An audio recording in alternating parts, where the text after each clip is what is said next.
जय माँ बगलामुख जय जय श्री श्याम।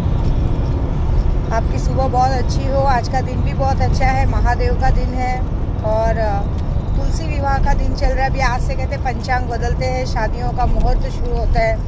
और मैं वैद्यनाथ धाम पहुँच रही हूँ और कल है वैद्यनाथ धाम में रुद्राभिषेक, क्योंकि मेरा मानना है कि माँ सती की पूजा करने के लिए भोलेनाथ की पूजा करनी बहुत ज़रूरी है, क्योंकि 10 महाविद्या माँ सती के जो भाग के अंक जहाँ जहाँ गिरे थे उस हिसाब से जो महापूजा होती है बहुत बड़ी होती है। और 10 महाविद्या पूरी भैंसे बलि के साथ ये बहुत बड़ा काम है और मेरे लिए बहुत डिफ़िकल्ट है। देखिए कहीं ना कहीं एक डर रहता है कि ये काम निर्विघ्न निपटे, क्योंकि आसान बात नहीं है इतनी बड़ी पूजा करना। क्योंकि सिर्फ पूजा करना नहीं, वहाँ सुबह से शाम तक अपने आप को गलाना पड़ता है। भैंसा बलि होती है, रुद्र फिर चंडी पाठ होता है, बहुत सारी कामाख्या माँ की पूजा होती है। हर एक जगह में बहुत सारी पूजा होती है।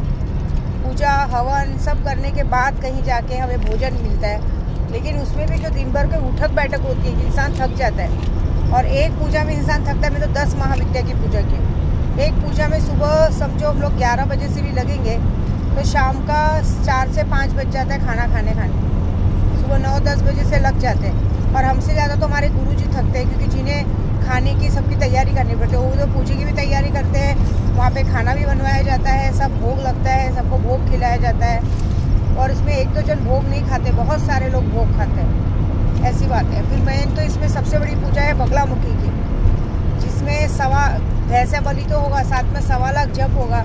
1.25 लाख जप होके पूरे 11 पंडित बैठ के मिर्ची से हवन करेंगे, पता नहीं कितनी किलो मिर्ची आ जाएगी, ऐसी बात है।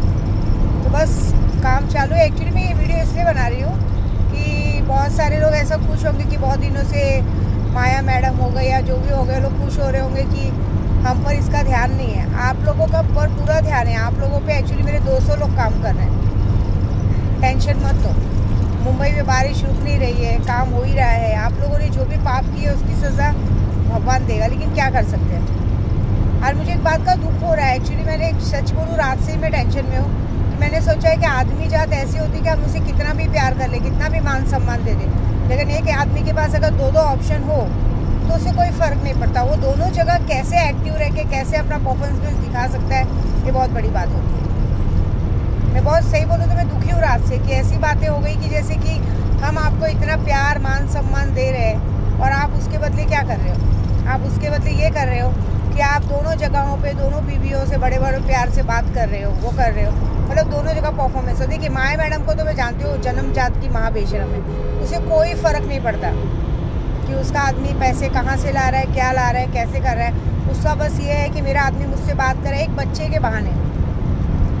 सच बोलूँ तो बच्चे के बहाने तो मुझे मेरा केशव छीन लिया तो हमेशा याद आता है, लेकिन मैं किसी के बच्चे के साथ गलत नहीं कर सकती और ना मैं गलत हूँ। लेकिन एक बात है ज़रूर कि भगवान तेरी किए की सज़ा तुझे बहुत गंदी देगा, इतनी गंदी देगा ना कि ज़िंदगी भर देख लेना। शरीर में से अभी तो सिर्फ डेट आना बंद हुआ है, डेट नहीं आता टाइम पे, लेकिन एक बात को तो होगा कि शरीर सड़ के अंदर से इतनी गंदी बदबू आएगी जो बात लायकी की नहीं। और मैंने पहले ही कहा है वीडियो में, जो भी तेरा साथ देगा, खुद का तेरा पति भी अगर तेरा इस काम में तेरा साथ देगा, तुझे तेरे साथ जरा भी रहम दिखाएगा या कहते हैं ना प्यार दिखाएगा, उसके साथ भी कुछ ना कुछ गलत होगा।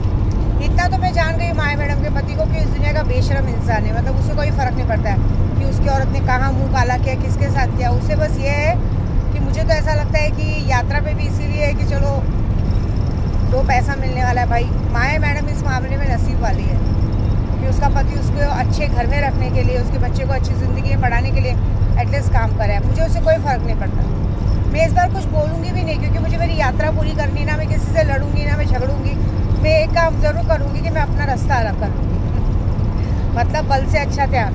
मैं ऐसा सोच रही हूँ कि मैं अपने काम में लग जाऊँगी। ऐसे भी मैं कामाख्या शिफ्ट हो रही हूँ और अपना काम बढ़ा रही हूँ, मुझे अपने काम में ज़्यादा इंटरेस्ट है। एक बात याद रखो, सबको कह रही हूँ, अगर हम जिसे जी जान से प्यार करते हैं और अगर वो इंसान हमें सिर्फ पैसों के लिए अगर यूज़ करे और अगर हमें उस तरह से मान सम्मान दे तो उसकी सारी फैसिलिटी छीन लो। जो चीज़ हमारी नहीं तो हम उसके ऊपर क्यों इन्वेस्टमेंट करें, क्या करेंगे इन्वेस्टमेंट करके। उसको उसी के साथ छोड़ दो जिसके साथ वो रहना चाहता है। हम भी देखना चाहते हैं कि जिसके साथ तुम रहना चाहते हो सामने वाला तुम्हारी तंगदस्ती में, तुम्हारी गरीबी में तुम्हारा साथ देता है क्या। और आज एक एक स्विच वर्ड ये है ऐसे लोगों के लिए, उच्चाटन।